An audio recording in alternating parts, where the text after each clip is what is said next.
Welcome to Kenton's videos. Enjoy the video. You start by deciding a single objective, conversions or traffic, because Facebook optimizes differently for each.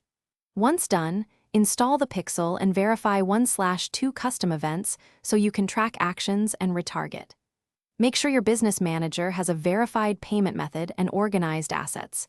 Create 3 creatives now: an image, a short video, and a carousel. Doing these first reduces friction later and gives the algorithm diverse signals to learn from quickly. Next, you assemble the campaign.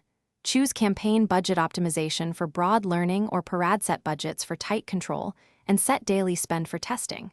Then create 3 audience types: interest, behavior, and lookalike, and exclude existing customers to avoid overlap. Once audiences are ready, assign creatives and choose your conversion window.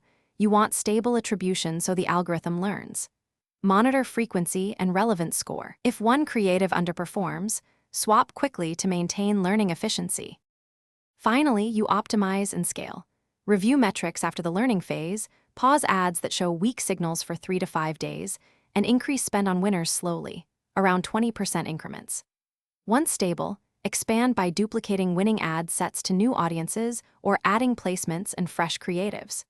If you see no conversions, troubleshoot by verifying pixel fires on key events, confirming attribution windows, ensuring budgets meet minimums, and testing your landing page load and CTA clarity.